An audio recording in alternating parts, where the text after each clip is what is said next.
abricot et l'emoji aidé par aubergine sur Instagram. Ça, c'est une autre question. Tu ne peux plus. En gros, c'est Instagram, ils vont te censurer si ça entache leur image. C'est évident, mec.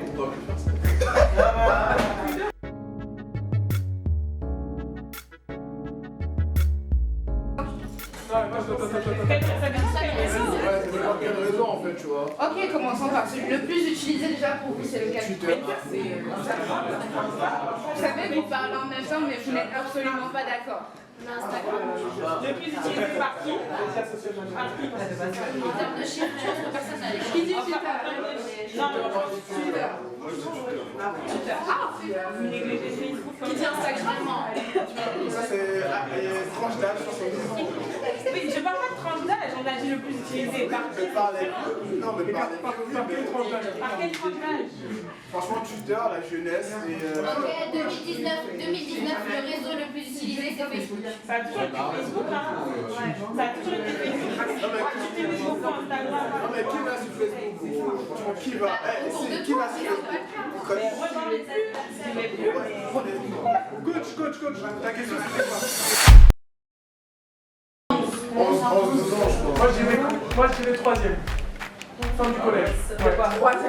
L'âge légal ou l'âge que tu Non, penses? l'âge que je pense que je donnerais pour pouvoir bien utiliser les réseaux. Bien utilisé. Ouais, tu puisses utiliser. Seconde, hein. Ouais, c'est bien. Mais il y a des gens, ils ont 35 ans, ils savent toujours pas bien utiliser. On est d'accord, Donc, Quoi, ça, c'est quelque chose de récent quand même. Non, c'est pas récent. Ah, mais j'ai pas bien utilisé. C'est quoi bien? Je m'adresse. Je parle pas dans la pratique, je parle dans le bien-être commun en fait, tu vois. Genre il y a des gens à 35 ans, ils sont toujours là en train de shame. On doit faire ça comme aujourd'hui encore, il y a des haters. Je sais pas, ils font des trucs comme ça. Demain j'ai un monde, il y a vraiment des gens. Oh mais dis le terme. C'est des trucs dans la Ouais, vie des gens. commentateurs en 35 heures, quoi. Ils sont là juste pour. Même sur Twitter, tu vois les pépés des gens, c'est des personnes âgées. Ils disent des propos, mais. Propos déplacés. Donner la parole à des gens. Je te dis, mais attends, Pour répondre à la question pour moi, bien, c'est savoir différencier des comptes, savoir que tu donnes pas ton j'accepte ou viens dans une mécanique, n'importe qui, tu vois, être bien C'est pas que conscient, ça, bien l'utiliser. bien conscient déjà de ça, Ouais. et ensuite dans le deuxième temps, effectivement, bien l'utiliser, savoir que bah voilà, tu vas pas faire de la merde entre guillemets avec, tu vas pouvoir voilà. C'est trop facile aujourd'hui de savoir partager un l'utiliser. contenu bas, tu vois. C'est trop, parfois même pas forcément raciste ou qui porte des messages de haine. Parfois c'est juste un contenu intellectuellement bas, tu vois. Et il y a des gens qui perdent du temps sur ça, tu vois. Ouais, c'est un chien qui tombe, ouais, super beau. Il passe sa journée à faire des trucs comme ça, tu vois. Et du coup, toi, ça défile aussi sur ton feed actuel parce qu'il commence, si tu quelqu'un suis, commence. Il faut changer À un moment donné, tu peux pas interdire aux gens s'ils veulent partager un chèque. Bien sûr que non, mais on parlait de la bonne utilisation, tu vois. Mais donc tu peux pas dire que ça c'est une mauvaise Tu peux pas dire. Non, mais chacun utilise comme il veut. Voilà, encore une fois, c'est quoi la bonne utilisation? Parce qu'après, on peut considérer ça genre nul, ou à côté de quelqu'un qui se sert de ses réseaux dans le cadre professionnel. Mais au final, bah, peut-être que cette personne-là, bah, c'est son passe-temps ou elle fait autre chose dans sa vie, mais c'est juste son petit endroit pour se détendre et puis voilà. Moi, je parle de bonne Déjà, utilisation. la personne qui veut utiliser les réseaux dans un cadre professionnel va suivre des personnes justement dans son cadre professionnel. Donc elle va bien choisir justement les personnes. Alors que quelqu'un qui va prendre des réseaux pour tout simplement pour un divertissement, pour se loisir, il va suivre d'autres personnes. Des comptes avec des chiens qui tombent, là, comme tu dis. Mais du coup, moi j'ai une question. Est-ce que vous penseriez qu'on devrait interdire à certaines personnes de poster certaines choses? Et du coup, si oui, est-ce qu'on peut de la liberté de marque? Ma liberté. Et les personnes qui gèrent tout ça, le board, est-ce que tu penses qu'ils devraient interdire certains propos ou certaines choses que les gens publient? Ou carrément, je sais pas moi, fermer des pages, que ce soit sur Facebook ou autre? Et si oui, qu'est-ce qu'on fait de la liberté d'expression? Je peux pas tout mettre sur la liberté. Aujourd'hui, oui. C'est le cadre, Ça c'est qui les étudiants en droit? Si tu manques de Comment? quelqu'un, Ouais. tu le heurtes, c'est plus une question de liberté là, c'est... Ouais, bah dans ce cas-là, c'est pour ça, ils doivent être fermés. Moi j'ai déjà fait fermer des comptes, genre je signale, parfois ça marche pas. Mais genre ouais, j'ai déjà vu, moi ça m'arrive, je sais pas pourquoi, plein de comptes Hitler, des trucs bizarres et tout. Plein de fois ils les ferment pas, et quand ils les ferment, je me dis bah voilà, enfin j'ai participé à un truc, tu vois. Oui, mais après, si Eux tout seuls ils n'y arrivent pas. on commence à faire des trucs comme ça, il y a plein de gens qui signalent des comptes qui sont perçus pas. Parce que c'est ça. Ouais, mais déjà que on met où la les limite? trucs Ouais, Hitler, c'est ça. parfois ils enlèvent même pas. Donc je pense pas qu'un truc pertinent, ils ont fermé sans regarder. Je crois, il y a une page sur Instagram qui s'appelle Grandeur Noire, je sais pas si vous la connaissez. Et cette page-là, tout le temps, elle se fait signaler alors qu'elle dit des trucs intéressants, tu vois. En fait, ça défend le propos, enfin, la liberté des personnes noires et ça dénonce plein de choses en fait. Et tout le temps, c'est signalé ce compte. Ouais, mais qui signale? Est-ce que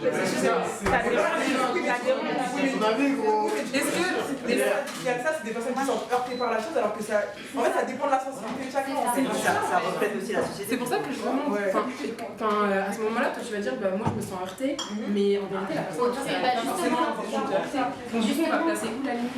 Pour répondre à ta question, je pense que surtout en France, la limite, elle se place toujours dans le cadre de la loi et dans ce fameux terme qui s'appelle l'ordre public, qu'ils adorent mettre, mais que personne ne connaît. Et en fait, je pense que si on peut pas rentrer dans le ouais, moi je trouve ça vrai, mais ça te blesse toi. Si on rentre là-dedans, c'est de l'abstrait.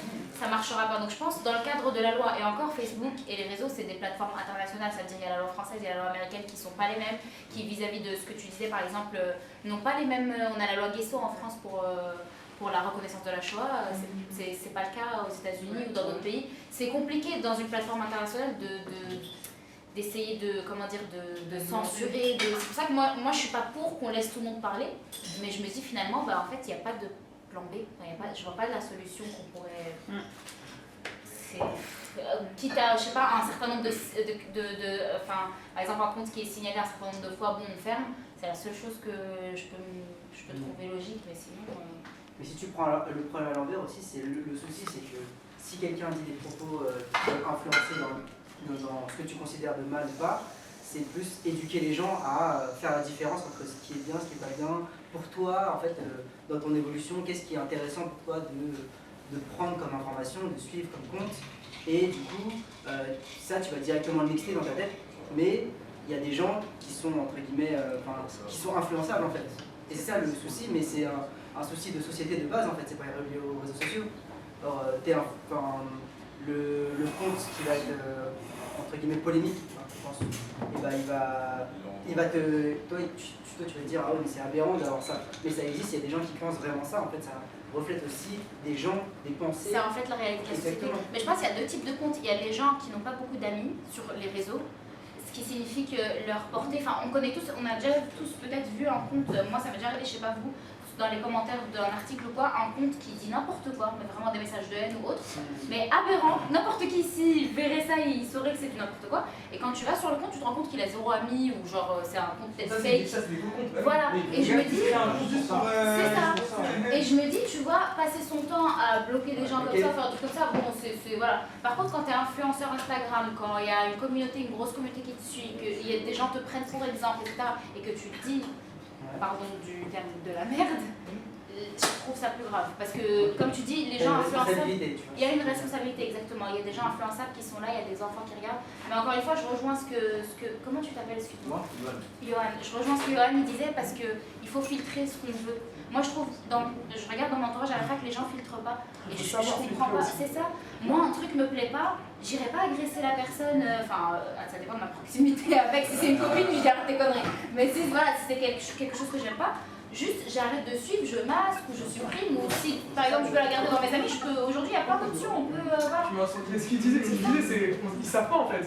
Quand on prend l'exemple des jeunes, etc., tu n'es pas sensibilisé à d'informer, savoir différencier les fake news des choses réelles, etc.